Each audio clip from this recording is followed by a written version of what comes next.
الرحیم۔ حضرات گرامی، حضرت سیدنا ابو بکر صدیق رضی اللہ تعالیٰ عنہ کی مبارک شخصیت سے کون ناواقف ہے؟ حضرت سیدنا ابو بکر صدیق رضی اللہ تعالیٰ عنہ کی وہ عظیم شخصیت ہے کہ جنہیں سب سے پہلے خلافت رسول اللہ علیہ السلام کی عظیم ذمہ داری نبھانے کا شرف حاصل ہوا ہے۔ یہی اول خلیفۃ الرسول علیہ السلام ہیں۔ یہ وہ عظیم شخصیت ہیں کہ جن کے اوپر خود حبیب اکرم علیہ السلام کو ناز تھا۔ یہ وہی عظیم شخصیت ہیں کہ جن کو اللہ کے حبیب علیہ السلام نے اپنے ساتھ سفر ہجرت میں رکھنا پسند فرمایا۔ اللہ اکبر۔ یہ وہی رسول اکرم علیہ السلام کے باوفا یار غار ہیں کہ جنہیں اللہ کے رسول صلی اللہ تعالی علیہ وآلہ وسلم نے جن کے لیے ارشاد فرمایا کہ مجھ پر اپنی جان و مال میں سب سے زیادہ اگر کسی سے فائدہ حاصل ہوا ہے تو وہ حضرت ابو بکر صدیق رضی اللہ تعالی عنہ ہیں۔ حضرت ابو بکر صدیق رضی اللہ تعالی عنہ کے بارے میں حبیب اکرم علیہ السلام نے بہت احادیث طیبہ میں آپ کے لیے، آپ کی شان و عظمت کے لیے، آپ کے افضل ہونے کے لیے اللہ کے حبیب علیہ السلام نے بہت سے ارشادات عطا فرمائے ہیں۔ قرآن عظیم کی اس مقدس آیت کو میں نے آپ کے سامنے پڑھا۔ اللہ تبارک و تعالی فرماتا ہے لا يستوی منکم من انفق من قبل الفتح وقاتل اولئک اعظم درجة من الذین انفقوا من بعد وقاتلوا وکلا وعد اللہ الحسنى واللہ بما تعملون خبیر۔ یعنی اللہ تبارک و تعالی نے فرمایا کہ آئے مسلمانوں، تم میں سے کوئی بھی ان کے برابر نہیں ہو سکتا جنہوں نے فتح مکہ سے پہلے اللہ کی راہ میں اپنے مال کو خرچ کیا اور کافروں سے قتال کیا، اور سب سے اللہ تبارک و تعالی کا اچھا وعدہ ہے۔ واللہ بما تعملون خبیر، اور اللہ تبارک و تعالی کو تمہارے کاموں کی خبر ہے۔ مفسرین فرماتے ہیں کہ اس مقدس آیت میں اللہ تبارک و تعالی نے حضرت سیدنا ابو بکر صدیق رضی اللہ تعالی عنہ کی افضلیت کو بیان فرمایا ہے، ان کے مال کو اللہ کی راہ میں خرچ کرنے کے انداز کو بیان فرمایا ہے کہ حضرت ابو بکر صدیق رضی اللہ تعالی عنہ وہ شخصیت ہیں کہ جنہوں نے فتح مکہ سے پہلے اپنے مال کو اللہ کی راہ میں قربان کیا۔ حضرات گرامی، آپ جانتے ہیں فتح مکہ سے پہلے اسلام کے ہر جانب دشمن تھے۔ ایک طرف کفار مکہ تھے، ان کے اور مشرکین تھے، یہود و نصارہ تھے، اور منافقین تھے جو ہر آن یہ کوشش کرتے رہتے تھے کہ وہ اسلام اور بانی اسلام اور جتنے بھی اسلام کے شیدائی ہیں سب کو صفحہ ہستی سے مٹا دیا جائے۔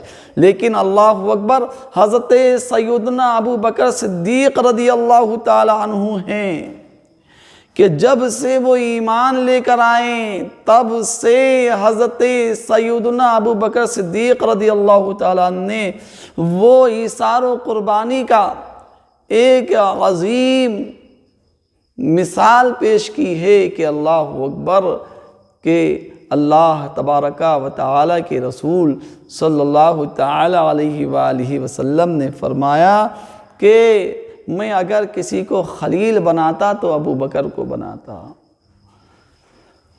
جس کا ہمارے اوپر احسان تھا ہم نے سب عطا کر دیا سوائے ابو بکر کے کہ ان کے احسان کا بدلہ اللہ تبارک و تعالی قیامت کے دن عطا فرمائے گا۔ اللہ اکبر۔ تو وہ عظیم ارشادات نبوی علیہ السلام حضرت سیدنا ابو بکر صدیق رضی اللہ تعالیٰ عنہ کے لیے اللہ کے حبیب علیہ السلام نے فرمایا کہ جو بھی ایمان لے کر آیا اس نے کچھ نہ کچھ عرض کیا، کچھ نہ کچھ اس نے دلیل، کچھ معجزہ پیش کرنے کی درخواست کی، لیکن اللہ اکبر حضرت ابو بکر صدیق رضی اللہ تعالیٰ نے ایمان لے کر آئے، انہوں نے کچھ پیش نہیں کیا۔ انہوں نے حبیب کو اپنی آنکھوں سے دیکھا، حبیب اکرم علیہ السلام کے مبارک زبان سے انہوں نے سنا کہ نبی پاک علیہ السلام فرما رہے ہیں میں اللہ کا رسول ہوں اور تم اللہ کی وحدانیت پر، اس کے معبود ہونے پر ایمان لے کر آؤ۔ حضرت ابو بکر کچھ بیان نہیں کرتے ہیں، کچھ معجزہ طلب نہیں کرتے ہیں، فوراً ایمان لے کر آ جاتے ہیں۔ اللہ اکبر۔ اور پھر حضرت سیدنا ابو بکر صدیق رضی اللہ تعالیٰ عنہ اپنے ایمان کی ایسی حفاظت فرماتے ہیں اللہ اکبر کہ آپ کو اپنی جان تک کا خوف و خطر نہیں ہوتا ہے، اور اللہ تبارک و تعالیٰ کی راہ میں ہر وقت اپنے مال و جان کے ذریعے سے قربانیاں کرنے کے لیے تیار ہوتے ہیں۔ حضرت سیدنا ابو بکر صدیق رضی اللہ تعالیٰ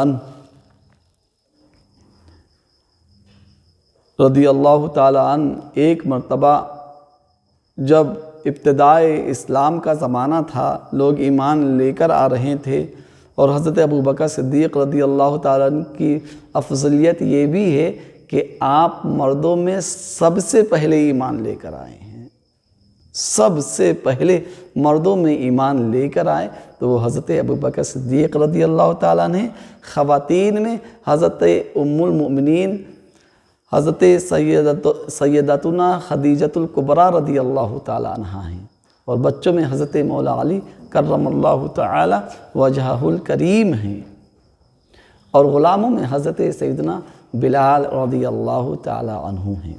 الغرض یہ کہ حضرت سیدنا ابو بکر صدیق رضی اللہ تعالیٰ نے جب دیکھا کہ مکہ کی فضا اہل ایمان پر تنگ ہو چکی ہے اور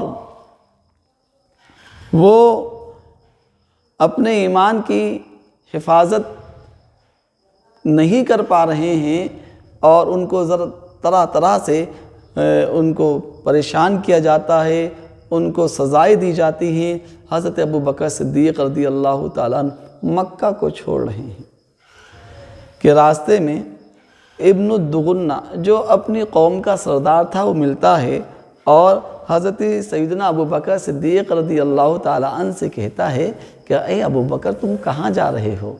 حضرت ابو بکر رضی اللہ تعالیٰ عنہ ارشاد فرماتے ہیں کہ میں یہ چاہتا ہوں کہ میں زمین کی سیر کروں اور اپنے رب کی آزادانہ عبادت کروں، مجھے کوئی روکنے اور ٹوکنے والا نہ ہو۔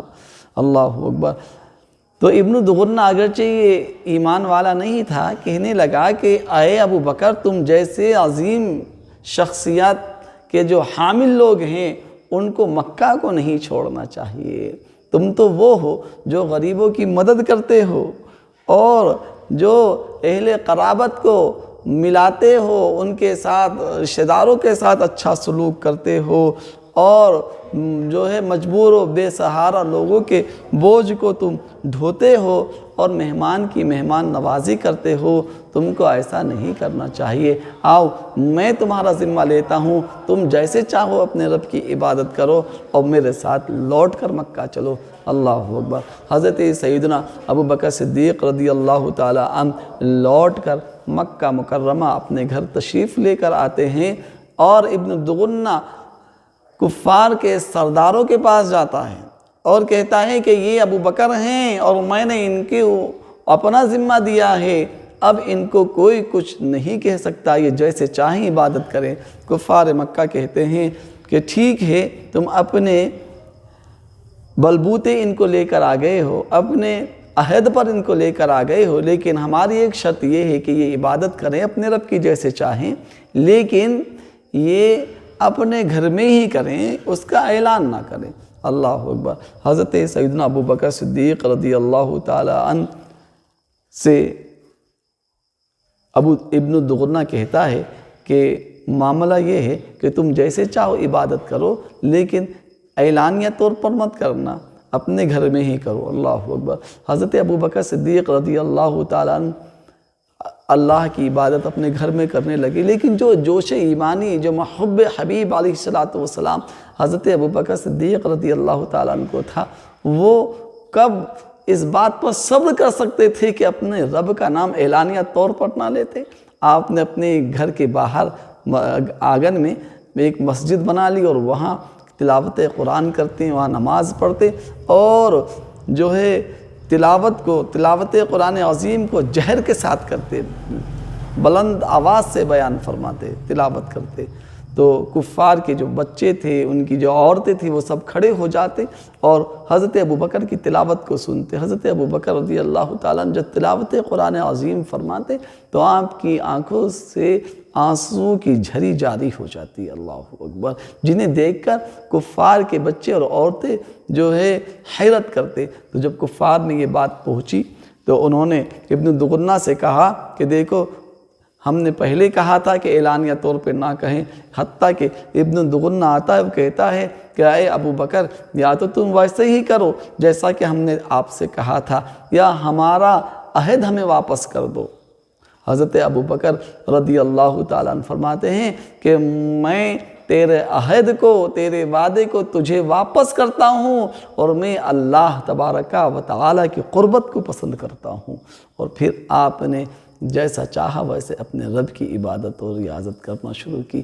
حضرات، تو حضرت سیدنا ابو بکر صدیق رضی اللہ تعالیٰ عنہ نے اپنا مال و جان اللہ تبارک و تعالیٰ کی بارگاہ میں ایسا قربان فرمایا، اللہ اکبر، ایسا قربان فرمایا کہ نبی پاک علیہ السلام ایک مرتبہ تشریف فرما تھے کہ حضرت سیدنا جبریل امین علی نبینا علیہ السلام تشریف لے کر آئے تو حضرت ابو بکر کو دیکھا کہ انہوں نے ایک عبا پہن رکھا ہے، ایک ایسا کپڑا پہن رکھا ہے کہ آپ کے اس پیراہن میں بٹن کی جگہ ببول کے کانٹے لگے ہوئے تھے۔